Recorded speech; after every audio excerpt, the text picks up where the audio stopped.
What's up? We are Hey. back with Back. episode number 270. 270. Wow. 270, yep. And Amazing. we have a couple guests with us.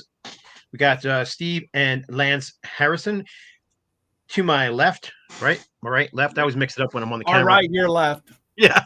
Yeah. So, but before we get into talking with those guys about their new project and maybe some of their old stuff, let's go quickly around the bend and see. Steve, you got anything you need to say? Any shout outs? Anything you want to let people know about? Shout outs, but this is a band. This is kind of a blind buy that I bought. I bought two of their albums. I've really been digging these. It's a UK, I guess you'd call them progressive death, but it's a band called Sludge. I don't know if you know these guys. It's nobody big in the band. It's all new guys with the exception of the drummer. It's the drummer from oh my god, from Black Dahlia is in the band. And man, it's just really killer progressive death metal. John, it's definitely in your wheelhouse. Okay. They call it blackened death metal. There's nothing blackened about it. I don't know. I think bands just throw that on there to sound cool sometimes.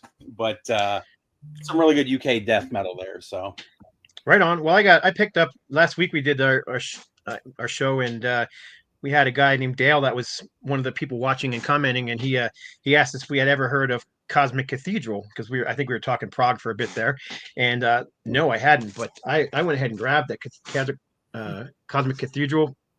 Fantastic prog rock album, and it features Neil Morse. Of course, everyone knows he's like a progressive, genius. It's got Chester Thompson from Genesis on drums. And of course, Chester Thompson has been playing with Genesis since Phil Collins started singing, for the band. He was their drummer live. And then Phil Keaggy on guitar. So one of the greatest guitar players of all time, in my opinion. So yeah, I was really freaking stoked to get that. But also, these two got released and came out. So The School of Violence, which is great record. Old school 80s crossover thrash metal with what's his name? Carl Gell from the original Corrosion of Conformity on vocals. Mm-hmm. And then it's got Steg Von Heinz on guitar. But yeah, it's just great crossover thrash. And then the Boston band Mass. This is their New Birth album that everybody mistakes this band for a Christian band because the name of the album is New Birth. And then first of all, they're called Mass because they're from Massachusetts. The album is called New Birth because they got screwed by their former record label, which was A&M Records. And it took them 2 years to get free from that label and get onto RCA Records, thus New Birth. So it's got nothing to do with Christianity. I always find it funny because cross on one of their album covers or on the EP cover too, which probably it was a gravestone. It was, but I mean, come on, songs like Watch Her Walk are about watching a girl's butt as she walks by. I mean, yeah, as mentioned, you can't always believe the hype. You have to dig deeper. So, anyhow, this has been remastered by our own Rob Caldwell, and he did a great job on it. And it also includes the one track that was left off the album because the label thought it didn't fit on the album for some weird reason. But anyhow, just thought I'd show those two real quick. But you're up, John. Okay, I got one thing before the pick of the week, and then we can get into our thing. I picked up a few more hours at the local record store there, County Line Records. Shout out to them. It's really weird. They did this massive record store day thing. There was a big time weekend, hundreds of people waiting in line overnight, blah blah blah, and then it just went dead. And I don't know if it's a combination of school getting out and vacation time or whatever. But anyway, one of the gals that works there is into Queen, and she bought this the Delane Leia demos. I don't know if you saw this on Record Store Day, but it's basically the first demo that Queen ever did. And holy smokes, man, you really need to grab this thing. I was listening to an interview with Greg Beato. He was talking to the guys from Pantera, well, the new reform Pantera, Zach Wilde and Charlie Benani and Rex, and they were talking about how Queen had influences of thrash and heavy metal early on in their career, and you can really hear it in the demo. So anyway, that's not my pick of the week, but it probably could have been. But since she let me borrow the record, I thought I would at least shout it out because it really is that good. You just never know where you're going to find something that's just kind of mind-blowing. So as mentioned, I'm one to keep my keep my ears open and my mind equally as open. But so, are we ready for the pick of the week? Let's do it. Yeah, do you need your? Okay, do the graphics. There it is. Carcass 'Cause Jones. we don't have a real graphic, so we just do this for now. Yeah, we just do that. So typically, we're professionals here. And for our guests, if they don't know, I do a rock pick and a metal pick, and this is just my opinion, but you can take and use it for what you will. But my rock pick of the week, Nice. Van Halen. Fair Warning. I've been chatting up a lot of people about this, and some folks don't realize that the first 3 albums were pretty much in the can, minus a few tweaks. But this was this was like when they all got back together and actually started to record something new. And boy, you can really hear the darkness, the heaviness, the frustrations. Some of my favorite songs: "Mean Street," "Push Comes to Shove," "Unchained." If you're not moving after that, and then Sunday Afternoon in the Park and "One Foot Out the Door." I mean, these are all killer Van Halen tracks. And man, I really Van Halen is legendary in my mind. And the stuff that Eddie did was truly amazing and should not ever be forgotten. So Van Halen, Fair Warning, should be in everybody's collection. And my pick of the week, I had to go California. I had to go SoCal because I knew we had guests. XL. Oh, The joke is on you, and this is the reissue. It's got a bunch of extra tracks on it. But we just talked about what was that band, School of Violence, as kind of a crossover thrash thing. I saw XL. I got the chance to actually see XL a few times. In fact, one time I think with Hirax. In Venice Beach or somewhere down there. I used to road trip to Cali about 2 or 3 times a year. And my friend Mikey Bonaventura from a band called Attacks, an Orange County thrash band, we would always take in the local feed. And this was part of that deal, was XL. This is really, really stellar stuff. And if you can find the original, I'm looking for an original pressing, but this is really well done. So XL, The Joke's on You, and Van Halen, Fair Warning, my picks of the week. Real quick before we go, or before we start, I want to show this too. We were talking about Zeppelin right before we came on. I totally forgot. I just found this after looking for like 15 years at a local record store over the weekend, but finally found a copy of Coverdale Page. Oh yeah. I know, which is impossible to get these days. So let's jump into it. Right on. We gotten quite a few people that are commenting already, so I'm doing my best to keep up with the comments, guys. Sorry if I get a little behind, but all right. Yeah, so let's get into it. So we've got our guests with us. Why don't you guys go ahead and introduce yourselves to everybody? Hi, I'm Steve HarXson. And I'm Lance Harrison. I'm guitars, he's bass and vocals. Our new band, HarXson. Yep. It's an honor to be on here with you guys, man. So thank you for inviting us. Who's playing drums anytime, for you guys? And we got Mike Vegas on drums with us. Okay. He's me and Lance are here in San Diego during the week, and Mike's up in LA County, Ventura area. So he couldn't be here today, but we're representing for Mike too, you know. Right on. Yep. We're getting quite a few comments already. So awesome. If you guys have any comments or questions for these guys as we're talking, go ahead and put them and I'll post them up there for them. So yeah, so let's get into it. Yeah. You guys were in Hirax for what?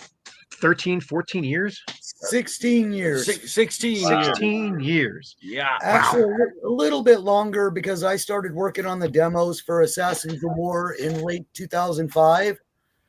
And so basically 2006 until 2021, our last 2 shows were 2 pretty much sold out nights at the Whiskey A Go-Go. Nice. Sweet. Historic venue. So you guys basically played on, I think I have them on vinyl and CD, but you guys, this is the full length. You guys both played on this one along with a very good friend of the show, Glenn Rogers, is on guitar in this one too. Yeah, I believe, right? Yeah. And Glenn is of course in Primal, who just released their it's their 3rd release, but it's an EP, but they released two full lengths in the EP. And then there was the as you just said, the Assassins of War EP, which was our what? first, 5 songs. And that's got Glenn on it too, right? Yes. Yep. Yeah. Didn't they And pop then- he pops in here pretty regularly. So Yeah, he does. I then what? Chaos and Brutality was the other one, right? Yeah, it's another EP. Me and Glenn as well. Yeah, that's right. Glenn's on that one too. So right on. Yeah. Anyhow, we talked to to Caton a while back, and he still remembers and I don't know if you do, but I'd be curious if you did, but there was a show in Houston at a place called Walters on Washington, and that was the first time I had seen Hirax, and people were literally hanging from the rafters. I don't know if you remember that. It was a wild night, but anyway, not soon thereafter, they shut the place down and moved it to somewhere else. So it was kind of funny that you guys would play there. We remember it well because we were doing an interview over on the side, and someone stole our banner from off the stage. We never took it down. Yeah. And they stole the banner. I think we were at the merch booth hanging out and talking to fans, and while no one was looking, someone went up and got a hold of the banner. So well, I lived down there for a while, and the rumors are flying hot and heavy about who that actually was. So but if you really want me to, I could track it down. But yeah, you could ask Caton. He probably's moved past it by now. Yeah, he says probably. John probably knows exactly whose bedroom wall it's hanging on. It's not hanging at my house. I would cop to that. I would have you guys. I can vouch for that. I've been to John's museum of a house, and it's not. It's not there. Okay. Nope. John did steal it. So anyhow, well, right on. So I mean, we can talk more about Hirax later because I'm sure you guys can tell us stories from the road and stuff like that. But let's start talking about HarXson first. First of all, the name, kind of a derision of your name, HarXson. Yeah. How'd you guys come up with that? We were just kind of sitting around one day after work, just searching. It's hard to come up with a cool band name, these days. There's so many bands, and it's just hard to come up with a good name, and like, do we call the project HarXson? And that's just our last name. And me and Lance were just joking around, and we just ended up putting an X in the middle of it, and that just stuck. And because Hirax, HarXson, yeah. Put an X in the middle, you got HarXson. Or right. Or we call ourselves X-Rax, or what do you call it? And we earned our X. That's why it's there. X-Rax. That sounds like a medication that you take to take a crap. Pretty much, yeah. So X-Rax. that was kind of what kind of helped us launch the band. Is once we really decided on a name, that it took a while to figure out what we were going to call it. And when we came up with HarXson, then it was a matter of trying to figure out a logo and get everything together. So thanks to a bunch of friends we had. A lot of people helped us out a lot, and so now here we are today, finally getting closer to releasing some music after a while. Our new EP is going to be called Can't Kill Us, and the single that's coming out this Friday is called Mata al Diablo, Kill the Devil. Yep. And I've seen the video for it, and it's hilariously fantastic. If you got to have a sense of humor. If you don't have a sense of humor, well, you're boring. Because I loved it. I thought it was hilarious, man. I called. Actually, they sent me a preview to check out, and I saw the video, and then I texted them back. I'm like, that was awesome. It was hilarious. And then I stopped, and I was like, oh man, I hope I didn't offend him by saying it was hilarious. And I'm like, no, dude, it's all good.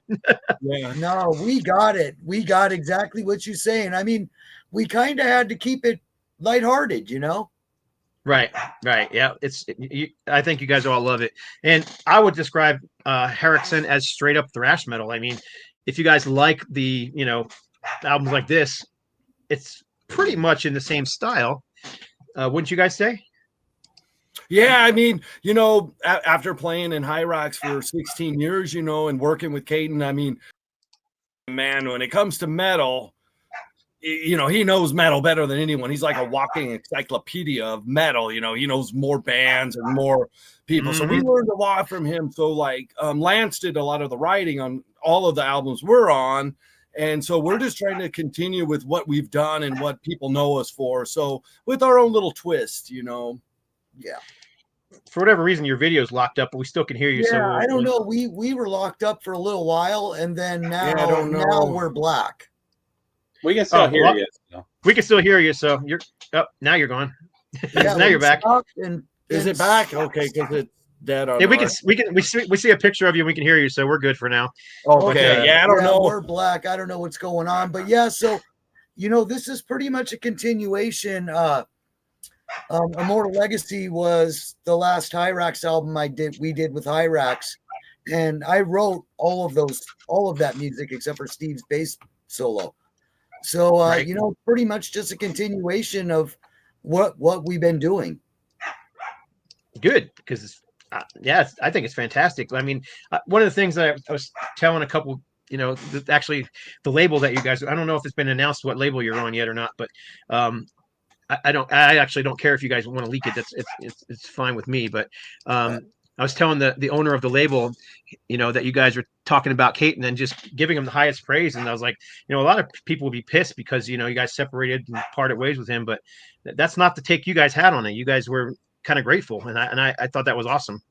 Yeah. Yeah. I mean, Caton gave us an opportunity, and the thing is a lot of people wouldn't realize, that if it wasn't for us being in Hirax, we wouldn't probably be here today, because that's where people know us from. That platform is kind of what kind of introduced us to kind of keep going with that realm. And yeah, I mean, we had a lot of great years, and like any band, sometimes things just have to change. And I think for Caton, it was time for him to kind of do some different stuff. So he decided that he wanted to move on with a new lineup, and we're just happy that we're able to release some new music finally. Yeah. I mean, whatever happened, at that point it was kind of mutual, so like surprisingly, through all the lineup we've been through with Hirax, we actually left as friends.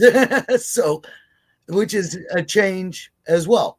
Right. So why would we say anything bad about him? He's not out there saying nothing bad about us.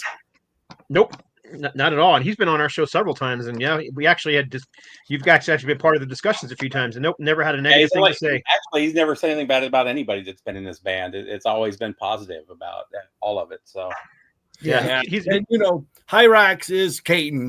Caton is Hirax. There wouldn't be a Hirax without Caton. And right. We wouldn't have been there if it wasn't for the lineups before us. The original 2 records is what put Hirax kind of on the map, and then we came in after a couple of records before us, and then we just kind of carried the torch, and they're still out kicking ass today. So we're still fans. We've always been fans of the band. And we'll always be fans, and now it's our turn to kind of give people a taste of the HarXson brothers. So right on. Well, how did you guys end up in Hirax? Was it anything to do with, because I know Glenn Rogers played on the album before you guys came in, which would have been New Age of Terror, I believe. Yeah, and then you guys came in shortly after that, I believe, and I think you guys were actually playing on the tour for New Age of Terror. Were you not? No. So what happened was, I was next door neighbors with Caton. And I was actually a roadie. I was Glenn and Dave Watson's roadie. I traveled a little bit with Hirax, and then when that lineup broke up, I just was over at Caton's house playing his cheap little acoustic guitar, and he'd be like, "What is that?" I don't know. I'm just playing. Or this is before we had phones that would record, so I still had a flip phone. So then I would just tablature out my little riff so I could remember it, and then come back and work on it later. Then we got, I brought over my amp, borrowed Steve's 8-track, and me and Caton started working on the demos for Assassins of War. And I guess during that time, Glenn had heard that Caton was working with me. So he got in touch with Caton. Next thing you know, Glenn's over having a meeting with us. And then we really started working on Assassins of War with Glenn and me. Right on. Pretty much how it started. Steve came over, laid some bass tracks down, and then Glenn came over, and the rest is history. Right on. Yeah, and you guys, like I said, it's what you said, 15 or 16 years. That's a long time. I mean, the funny thing is, we were actually fans of the band. So like Lance said, he was actually roadieing for them. And then I went and saw the New Age of Terror lineup play at a small club in Long Beach called the Prospector, which is a pretty crazy place because it's pretty small, but it was insane there. And you know, so we were fans before we were ever in the band. And then since Lance was friends with Caton already, when that lineup ended, you know, they kind of just brought me in, and then the rest is history. You know, we just started with Assassins of War, and then it just kind of went from there. You guys have any idea how many shows you play with? Because I know you guys played a lot. Oh, I have no idea. We lost track. I mean, the thing is, you know, our last 6 years in Hirax, we probably did the most shows that we had ever done, because when Mike Vega came in, because we did a bunch of European tours, and so the European tours, we did so many dates all at once, and we did a lot. Unfortunately, you know, we did a whole lot with Mike Vega in our lineup, you know. So I would almost have to say we were probably one of the longest standing lineups with us, the most steady, with a single drummer. Yeah. Without too many changes, you know, during our time, you know, me and Lance, we went through a few drummers, you know. Drummers are kind of crazy, you know, sometimes. So you got to watch out for those drummers, man. I think they beat on stuff all the time. So they, you know. Steve, you know that. You're a drummer. Steve's a drummer up there. So are you a drummer? I was a drummer. I haven't touched a drum set in about 15 years, but yeah, I was for about 15, 20 years. Nice. Well, you can still beat on some. So you're not crazy anymore then. Oh, I don't know about that. I don't know about that. He met us in Atlanta on the Pentagram thing, and he started dragging us to every record store in town. And I thought, Steve, we're on a budget here. But yeah, it was crazy times. Atlanta's a great city.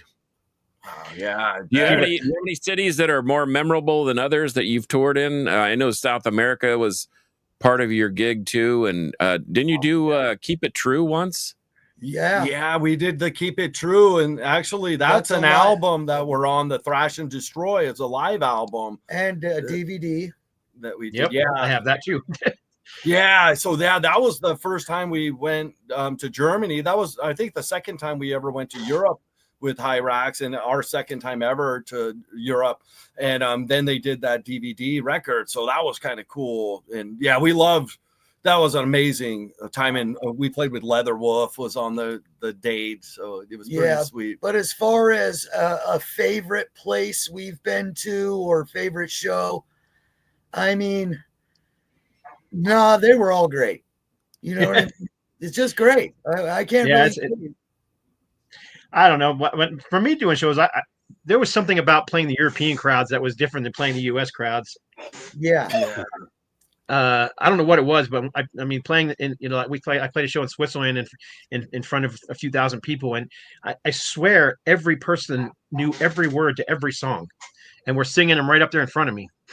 Matter of fact, I was sticking the mic in people's faces because they were just singing right along. It was a blast. Yeah. I mean, of course, all the European stuff is great. What are you doing here? Sorry, we're still wondering why we're black on our end.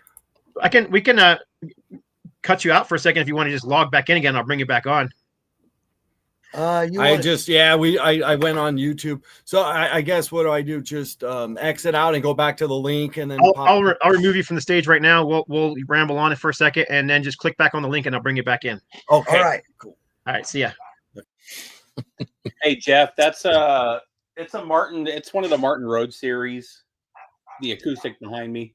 I can't remember which one it is. It's got the mahogany top. I can't remember what the sides are, but it's like their mid-tier guitar. I think it was like $1,000 new for the Road. Nice. The Road series is like $500 more now. The price has gone way up for some reason. Tariffs. Yeah. Well, I bought it. Well, it wouldn't be tariffs. It's an American company. Oh, well, unless they get the wood from Africa or Canada or Mexico or something. Yeah. Well, yeah. I don't know where they get their wood from. Hey, we're back. Hey, there they are. Yes. Worked out perfectly. Wins again. Because actually, Jeffrey Waters, who happens to be my brother, he lives in New Jersey. Oh, cool.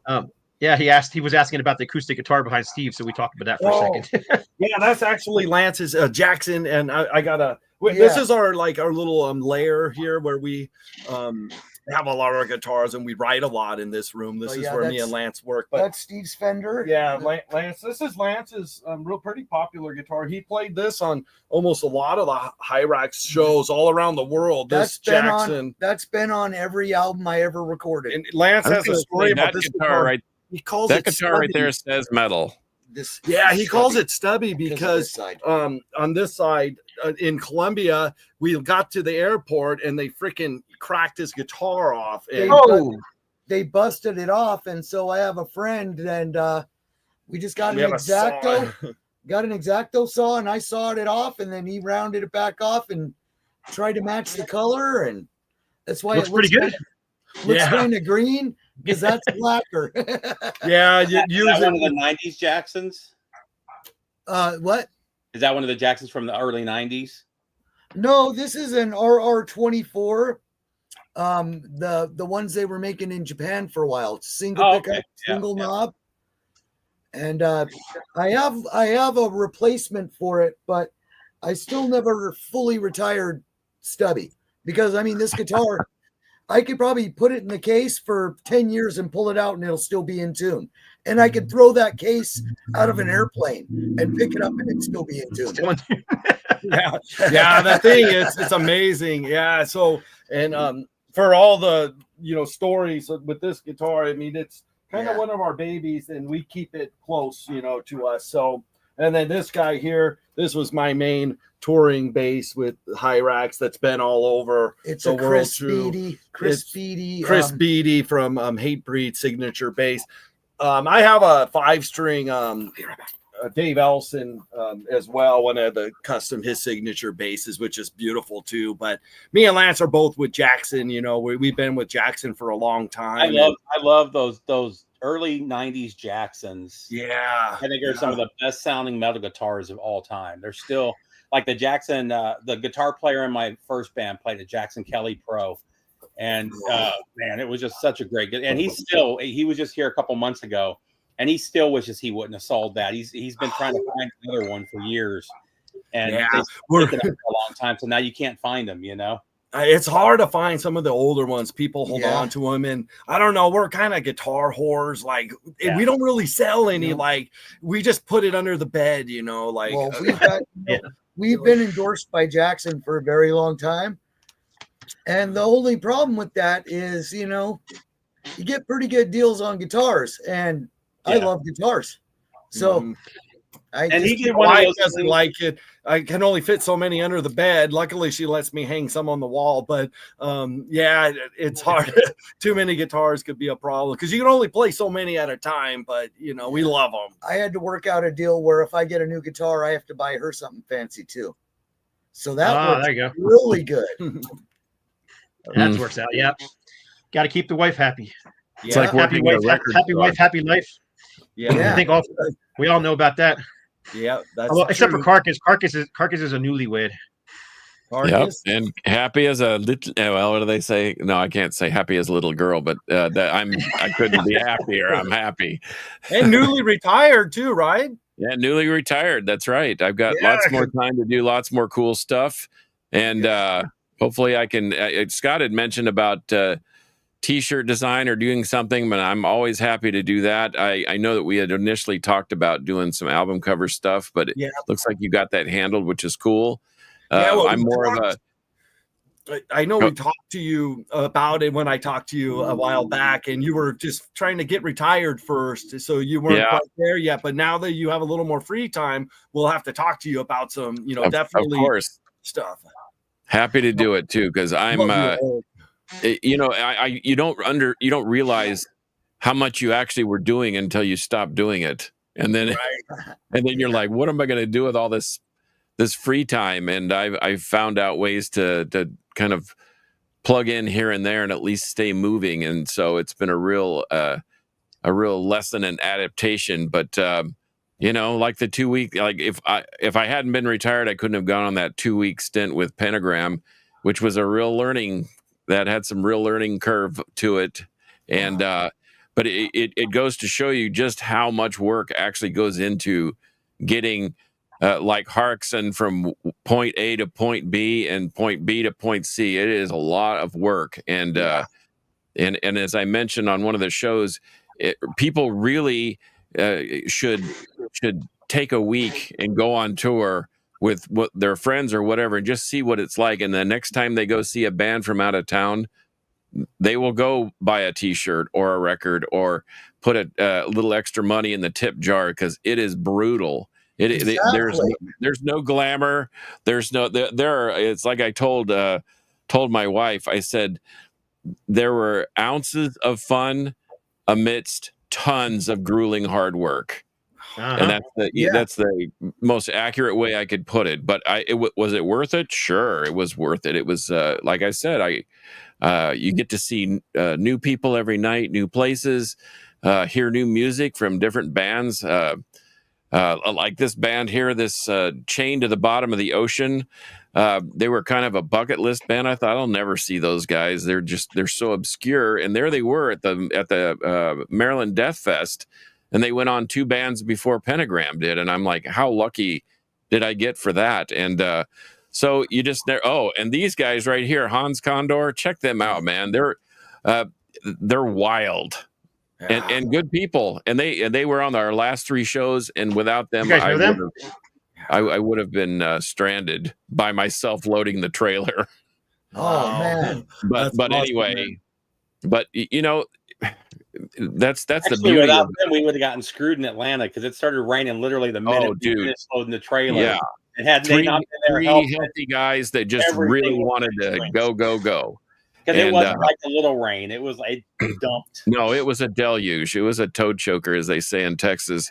And but see, you get to meet people like that, and that to me, I love interaction. Part of what I used to do, I was in the landscape and irrigation business.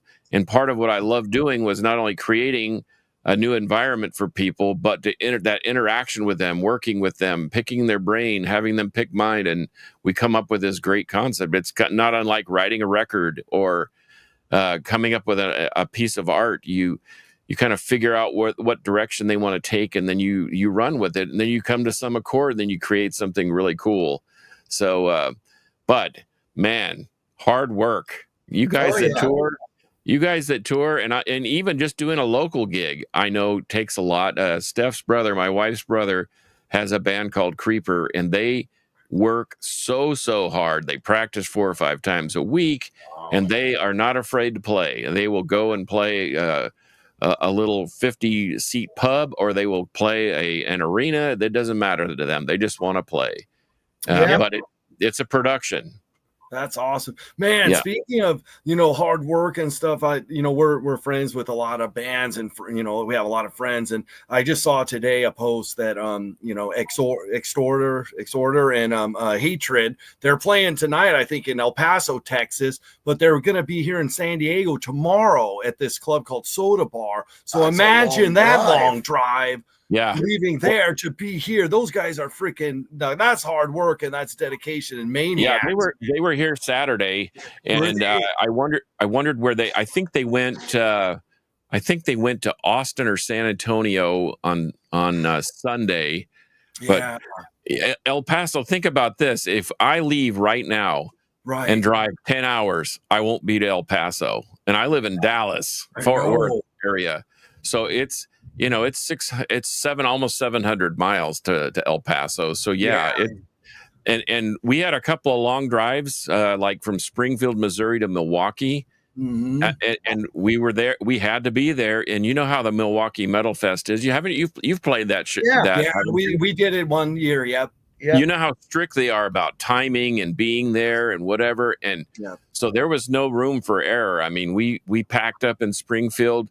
And the bus got rolling, man. And because we had to be in Milwaukee because we had a gig that night, and we went on, I think, at 4 or 5 o'clock. All I know is they started 3 minutes early, and it started a firestorm backstage because they were, so strict. I said, don't worry. They started a little early, but you go tell Bobby Liebling to stop. I'm not going to do it. But anyway, at least they stopped on time. So that was the good part about it. Yeah. That was one thing. We learned, with Hirax, Caton is always very respectful of the bands coming on. So he was always, we'd always keep an eye on the clock. So he tried to wrap it up, in time. So I think people always appreciated that because, every band wants to squeeze an extra couple minutes in, but you don't want to screw the guys coming on after you either. But so he was always real good about that. People have road crew, you have people putting Yeah, every gig we ever played with Hirax, very rarely, except for when we were on tour, we'd show up, get to do a sound check. And then most of the time it was just, we're there, gear sitting there. We have 15 minutes to set all our stuff up, line check, boom, go backstage, let your hair down, and you're on. Yeah. It was just pretty much go time, so that's the way it was. And every band I was in too, it was like, set up, go. Yep. Yeah. So all this Don't have talk time about to- touring, what is the plan for HarXson once they release a record? Well, so the most important thing right now is for us just to release some music and just kind of start getting stuff out, and thanks to Scott and Bill, we're gonna license it to No Life Till Metal to help us release the record, once it's done. Bill Matoyer is mixing and mastering the record now. Produced, mixed, and mastered. Yeah, and he just sent us another kind of rough track yesterday of the title track, Can't Kill Us, and it's sounded really killer. I just talked to him earlier today. Me and Lance have to call him a little bit after this meeting, and we're going to send him some notes, maybe a few little changes.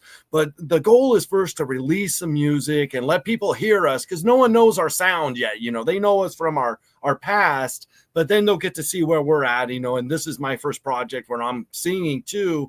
So the goal is to try to play gigs, too. Of course. Touring, we don't know yet about touring, because first we got to get out there and get, bang our heads a little, get our necks are they're weak right now. We have our necks aren't very strong right now because we haven't banged enough. But the main goal is once again attempted world domination. I like it. Right on. Yeah. So hopefully start playing some local gigs too with because it'd be nice to see you guys playing with Primal or Anger's Art or Evil Dead or maybe Ruthless. Well, we're hoping. Sammy's been talking to me for a while. Anytime I want, call him up. Yeah. Boom. That's one of our goals is once we release the EP, we want to play a couple local shows for sure, trying to get out there, so kind of get our feet wet again. So we'll probably play like an LA show and hopefully play maybe here in San Diego and then Orange County or wherever, we're open to play wherever people will want us to play, so that's kind of the goal. But first we got to get some music released, because no one wants to see a band if they don't know what you sound like yet, just a bunch of goofballs. Well, then again, even if you don't like our music, you see us play and you're like, oh, those guys are really putting on a show. So that's one thing with me and this guy. We got like this certain thing on stage, which is really cool. And we just want to get out and play live again. This sitting here waiting kind of sucks. Yeah. So mention again when the album is actually going to be released. We don't have a release date as of yet. We're still in mixing and mastering, except for the single is coming out first. Okay. And so it's coming out. Isn't the single coming out at 666 or something like that? Yeah, the Mata El Diablo comes out on YouTube. The world premiere is at 6:66 a.m. Friday, June 13th. And the 6:66 is actually kind of funny, standard hell time, all that. It's really 7:06 a.m. But so pretty much the video, we're going to release it on Friday the 13th, pretty much at 12:01 a.m. It's going to be live. It's set on YouTube to premiere. And I don't know, it's hard to hold back so much, but it's such a cool day, Friday the 13th. Why not release a music video, Mata El Diablo, on, Friday the 13th? And it's only a few more days, so I think it'll be worth the wait. But the answer to your question is that, we're not going to rush.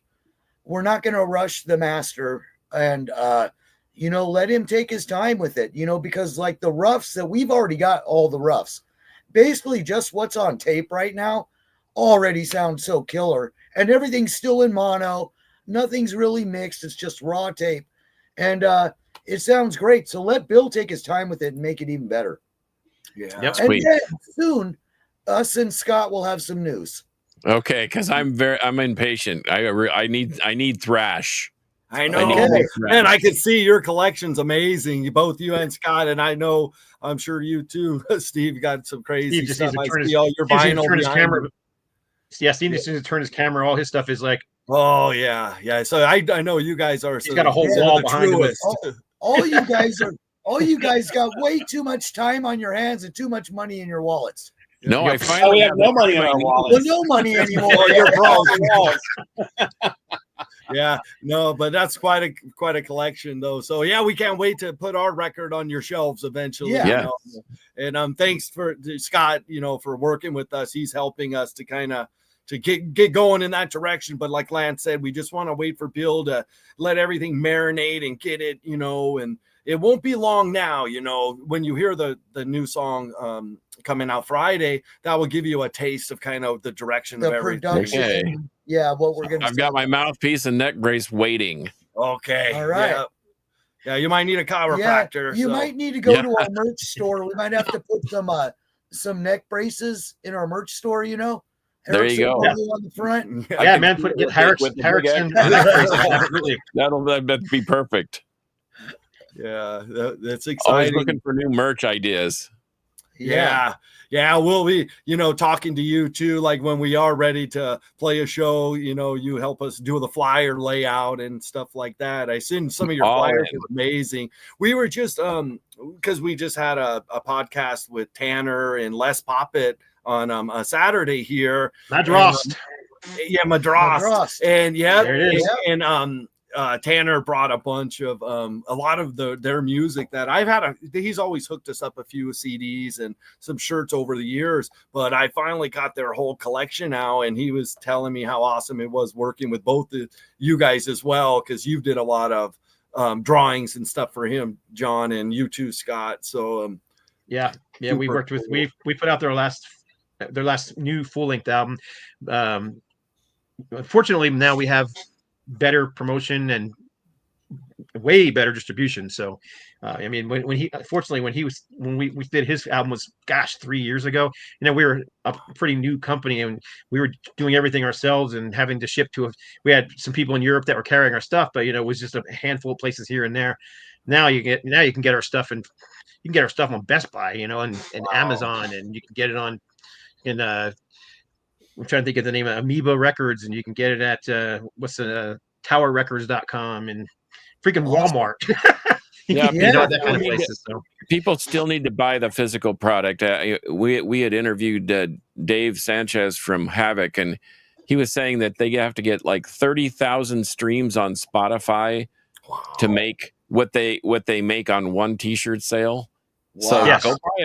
go buy a shirt, man. Go buy the. yeah. We want to hold that thing in our hands. The download's cool to be portable as a pre-order or something like that. Because I've been doing that lately. I'll buy the tape, it'll give you a pre-order, like say on Bandcamp.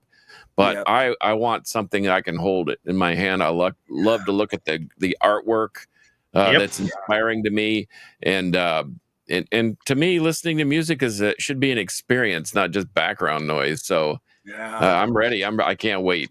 You guys Awesome, are. man. I agree. The good thing is now, that once we finally release this first track that we've been waiting for, now we're going to finally be able to start sharing more stuff. So there'll be more cool stuff coming in the next couple of weeks. And as we keep working with Scott, he's helping to dial stuff in. And so, so it's exciting. And we could tell you guys are definitely true metal collectors, and we love that too, holding a vinyl in your hand or just having the product in your hand versus just listening to it on the computer or headphones. So nothing like the sound of vinyl hitting the needle hitting the vinyl. It's just amazing sounding. So we had Caton on the show 2 or 3 times now, and at least 2 of the times, if not all of the times, we end the show because the show's an hour long, and then we end up staying on another hour afterwards, talking about record collecting and bands, and that's I mean, we're just fanatics about that kind of stuff. But anyhow, let's we have a question. Did you guys ever play the Stone Pony down at the Jersey Shore? No, never. We actually, unfortunately, we only played New York, I think maybe 3 or maybe 4 times in Hirax during our years in the band. So. Closest we've been to Jersey. Well, that's pretty close, actually. I mean, I grew up in New Jersey, so right across the river, right? Yeah, I grew up in Trenton, New Jersey, and I used to go and see all my shows either in New York or I'd see them in Philadelphia because it's right in the middle. It's like a half an hour drive to Philadelphia and 40-minute drive to New York City. So and that's only because of all the traffic. So Yeah, but yeah. No, it's crazy. One of our very first shows we did with Hirax was actually in New York. It was in Queens, the Metal Kingdom. It's some underground Yeah, it was bomb shelter place. Pretty man. crazy. Like the first show we did, we went to New York, and then after that, we did some local stuff. We went to Duff's. We played the North Six. I don't know if that place is still around. In Brooklyn, we played somewhere not far from where Duff's is. Right on. And our standard question you guys are familiar. You got to be familiar with Spinal Tap, right? This is Spinal Tap. Oh yeah, of course. Yeah. If you're in a band, you have to be. Yeah. Share a Spinal Tap moment from on the road, or it doesn't even have to be on the road. Just with, it doesn't even have to be with Hirax. Any band you've been in or any situation. Well, I don't know if this is really Spinal Tap, but Peter Steele, I was standing, I smoke cigarettes, so I'm always out front of the club smoking a cigarette, and this giant man walks up, long black hair, in scrubs, and he goes up to the ticket window, and he turns over and looks at me, and he goes, "I sure hope they take food stamps." And he's getting ready to come into our show. We played with Anal Cunt. That was pretty wild, to hanging out with Seth and those guys. That's not really a Spinal Tap moment, though. What are we looking for? I think you said Peter Steele. That makes it a Spinal Tap moment. Yeah. Okay. All right. My wife loves Typo Negative. She was in a company that actually toured with some of those bands in that of that same ilk, and I'm not supposed to say too much, but anyway, she a big Peter Steele fan. She is, and so that makes it a Spinal Tap moment, especially the fact that he asked if they take food stamps. Yeah. He was asking me. Like something he would say. He was asking me. I was standing right there by the ticket thing, and he looks at me and he goes, "I sure hope they take food stamps." For me, kind of a Spinal Tap moment is just like, for us, we're doing the video, most people that do a video, you're not really playing live, we're playing to a track. So you're kind of lip syncing or faking it and everything. So that's kind of like a Spinal Tap moment. Like I'm trying to play and sing the song and, I'm really faking it. Well, and once you guys see the video, you'll see a couple Spinal Tap moments. Those are going to be. Scott knows what we're talking about. Those will be our Spinal Tap moments, I think, for sure. I've shared a few before Spinal Tap moments from my band, but I guess share another one real quick because we were playing in a club. We were playing on a street that's a bunch of different clubs all together, and we were playing this one club, and the club next to us was Leon Wilkinson. What is his name? Leon. I forgot his freaking name. Classic rock artist Leon Russell was playing next door to us. So we get on stage and we do we had the full stacks and everything. We had 2 guitar players and bass, and we're loud. I mean, we're always loud. And so we get up there and we start doing our thing and swinging our hair around and doing them because we're a thrash band too. And we're like 2 songs in, and the owner of the club that we were playing in comes in. He goes, apparently she owned the club next door to Leon Russell asked if you guys would turn your amps down. You're too loud. And we're like, yeah, sure. So our guitar players, go over and pretend to turn the amps down. They just do the fake turn thing down, and we can start playing again. But it was, they came and asked like 2 or 3 more times. You can't ask the band. He wasn't even playing at the time. So yeah, it was hilarious. Yeah. That's one of the stories. I've got tons of those kind of silly stories though. Yeah. Another question we ask is, what are your influences? Oh man, that's awesome. Well, man, we grew up with classic rock, like Maiden, Priest, Scorpions, so many, all of Black Sabbath, obviously. But as far as when we decided to start playing, for me, it was Steve Harris of Iron Maiden for bass playing. Yeah. And then Cliff Burton, for me, and then Lance. Dude, I love everybody. When I saw Angus Young, that was the ticket. That was the key for me. And then it bled into so many. I couldn't even tell you really, if I was going to say my favorite guitar player of all time, I'd say Randy Rhoads. But then there's still so many that are right there with him in my heart. You know what I mean? It's people that touch my heart with the notes, like Shanker, man. Shanker, Sweet Notes. That guy's just got. There's so many though. I can't. That's really, a hard question because it's hard to just name one because we love everybody. From Skinner to Nugent to Maiden to all the thrash guys. Like Gary Holt is like my favorite guitar player right now. Gary Holt for sure. He can write a riff, no doubt. Gary, he's a monster. Yeah. Just all the shows we played with Exodus, and just to sit there and get to see Gary, like this close. We got lessons every night. We played with them. You just sit there and watch. And another guy, Mark Gallagher. Yep. How about that? Yeah, he's freaking Raven are awesome, man. Yeah. They're those guys. I saw them. We've seen them twice. Actually, I went out to Atlanta and saw them with Steve, and there was maybe 50 people there. Steve. Yeah. It was. They did not care, man. They put on a show like there was 2,000 people there, man. They were awesome. We've talked about this before. They've got the drummer from Fear Factory, and he's so fast that they're playing as fast, if not faster, than they did back in the 80s. Yeah. For a long time, they slowed down, and it was mainly because their drummer was sick, especially Joe. Joe was sick, he had a lot of problems, and he was slowing down, so their music was slowing down. And now what's the guy's name? Killer, right? I know his Mike Killer or. Yeah, I think that's it. Yeah. Heller, Mike Heller. Heller, sorry, the pronunciation. Yeah, he's a beast on drums, though. They're so good now that he's in the band. I mean, they're playing the stuff fast, if not faster, as they played it back in the day.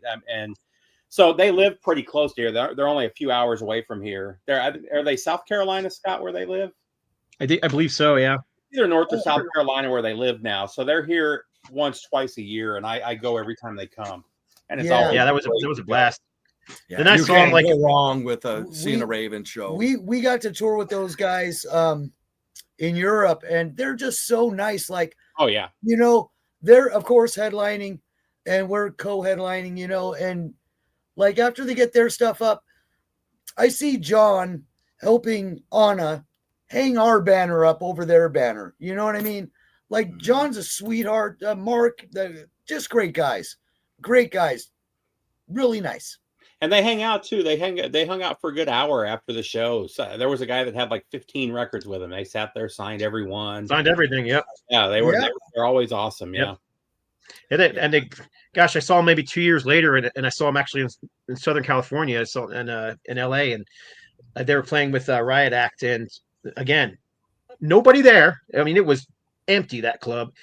The stage sucked. They were basically on the floor in this club they were playing in, and the sounds sucked. It was basically their amps and their equipment providing the sound for the club. But they still put on a great show. They were fantastic. And I mean, they were just super nice guys too, man. They loved the crowd that was there, and they talked to everybody and hung out. And yeah, I have nothing but nice things to say about the Raven guys. Really? Hey, one more question though. Do you guys know, I'm sure you might remember, Avenger of Blood? Yeah. Shannon. Yep. Shannon said, don't forget about playing Vegas. Oh, yeah, right. We definitely, man. We'll have to talk to him about getting us. He's he's watching, man. We're kind of new watching right now.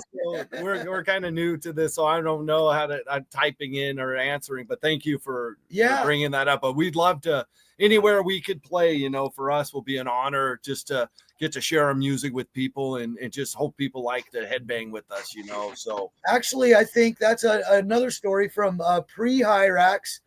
I met Shannon and the guys when I was roadieing. Yeah. I was on the road with Hirax for the that lineup before Assassins.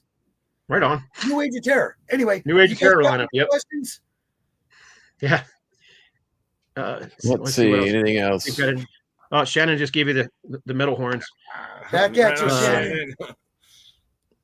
Nope. That's we got a lot of people watching, but not getting a lot of questions at the moment, which is unusual. Usually I can't keep up with them. So, but that's all right. We're almost out of time anyhow. Is there anything else you guys want to say? I know you're going to be announcing, you're going to be showing the cover art soon and announcing who the cover artist is and all that kind of stuff in the near future. Steve, we can announce who it is right now. Yeah, well, for the cover art for the Can't Kill Us, we were able to contact Ed Ripka, so he did the cover art for the EP album cover. So we'll be letting that come out here probably pretty quick here, and it's going to be pretty awesome. So only a few people have seen it, and there's one of them sitting right there. I think I've been sending little by little. I have to start sending you stuff, Scott, to do your magic on. But yeah, that's an exciting thing to work with him because he did at least one of the Hirax album covers when we were in the band too. So yeah, this is one of his covers here, I believe. Yes, it is. That's the one. Yeah, we have a poster on the wall in our other office. It's pretty cool. Actually, this one's signed by you two. Oh, awesome, man. That's Glenn. good. Glenn's. I've been a friend with Glenn for, gosh, 3 decades now. So he got it signed for me from you guys back in the day when this one first came out. Hey, So- that's another guy I got to give props to. So when I first joined Hirax, we first joined. Glenn taught me a lot. Glenn taught me a whole hell of a lot, and he's another very underrated guitar player. Glenn's great and a great guy. So Yeah, shout he's a out to very Glenn. good guy. Yep. Yeah. He usually watches the show, but I don't think I haven't seen him on today. But you can. Some people are asking where can they see the video. So it's going to be we have our new YouTube channel. It's at HarXson 666, and we're going to be posting the link on our Facebook and social media pages. I'll find the link right now and I'll post it for you guys. It's just going to show Premiere, and then it'll give you like a little counter or something. It's set up right now on the Premiere, and I've never done it before, so I hope it works fine. I'll be up late that night making sure it goes out. But I have it set to come out at 12:01 a.m. on Friday the 13th, so that way the people in Europe or everywhere else can watch it. And then as everyone here in the States is waking up, hopefully they'll get to see it maybe before work or on a lunch break or something. But it's going to be out everywhere, so it'll be great. And then we also got the streaming or the downloadables. I guess we got on DistroKid, and so all that's going to be available on the same day. So and then I guess it's just wait for the rest of the EP to come out, but we'll probably give put another single out, or a lot more teasers that are better once this first piece comes out, And, So you have a Bandcamp? We'll get the video up on the No Likes of Metal channel too. You guys have a Bandcamp set up yet? Not yet. That's one of the next things. Tanner was helping us over the weekend, and he said we got to get that going. So that's something we got to get on right away. But our the official website is HarXson.com, and that is the pronunciation for the band, HarXson. So just type in HarXson. Yeah. Type it in, but don't say it. Yep. And then what else do we have? We have Instagram. I'm not sure what that one is. And we have Facebook. The Instagram's at HarXson 666 on Instagram. And so we'll be posting the link on all those. And thanks to you, Scott, too, for helping to kind of, help us get it out there too, and I'm sure you guys will. And pretty soon we'll have merch up on our the HarXson.com. We'll have our merch page up and running pretty soon as well. Yeah, we have a big cartel page set up, but we haven't really launched the store yet because the first time we made merch, basically I didn't make enough, so all our friends and family pretty much had bought everything for us before I got a chance to put it up for sale. So now we got to repress some stuff, but the cool thing is now we have some better artwork to work with too. But like Lance is wearing the HarXson shirt. We'll have just some logo shirts probably available, like hopefully pretty soon. Just to get out, especially for you diehard guys. We had a few hats made too. I got one of those. Yeah, and we ran out. Like I think I have two left. Yeah, after this weekend, I think I have two. But we're gonna be launching some more stuff, and I think Scott said he has a connection for some merch people too, maybe. So we'll be talking. So right on. Cool. Yeah, well, we definitely appreciate you guys coming on. That hour went really quick. I know, man. Thank you for inviting us to be part of it, man. And we, as the song, we'll do it again. Once the song gets out there. If you guys will have us, we'll do it again. You're part of the crew now. Of course, you have to come back. All right. Yep. Awesome. I mean, you guys, what this channel is it's just a bunch of metalheads talking about music. I mean, when we're not having bands on, we just sit here and we talk about, have topics. What's the best Van Halen record? That just stuff like that. Who do you like better, David Lee Roth, or that kind of crap? Yeah. Motorhead or Metallica, that kind of crap. Yeah. So but yeah, we you guys are always welcome on. If you have a topic, you just let us know. If you want to come on, just let us know. You're always welcome. So awesome, man. Thank you, sure. Scott. You know, maybe what we could do is you know, I know we already talked to Tanner, and when we're ready to drop the EP, maybe we could do a little exclusive with you guys, you know, and let you guys get in on all the first announcement of stuff. That would be very cool. Please, Sounds good let's to me. do that. All right. Well, you guys. Well, first of all, we end the show with Metal Will Prevail. But before we do that, I posted a link to the HarXson.com website. You guys can find it on all the channels that this thing is running on. I also posted it to their YouTube channel. A few of you already said you've subscribed, so that's good. Thank you. But you can find Steve on YouTube at Harmless Rebel 868. Anywhere else, Steve? It's also on Instagram. I think it's harmless_rebel. Yep. You can Correct. find John on Instagram at Carcass John Art. He is also on 128 DB Rock. In fact, as soon as I can play a song, you'll be top of the order for Triple Thrash Thread, of course. Thank you, man. I'm following you too already, so I got to make sure to get you on my page too, Steve. I don't know if we have you yet, but we will soon. I can send you a link. And then you can awesome. I'm sorry to interrupt, but I do have another little, we haven't told anybody, but so this version of the Mata is just for the video. The version that's going to be on the EP is going to have a special surprise intro and an outro on it that I think everyone's going to love. Right on. Right on. Looking forward to it. Sorry. Well, you can find me on That's no worries. You can find me on Instagram at No Life to Metal. You can find me on YouTube under No Life to Metal, or just search Scott Waters, and I'm easy to find. Facebook, I'm all over the place. So, but we appreciate you guys being here, and that's it. So for episode number 270 of the Metal Roundtable, Metal Will Prevail. And this is where I leave you all hanging and looking silly. So, yeah, thank you guys.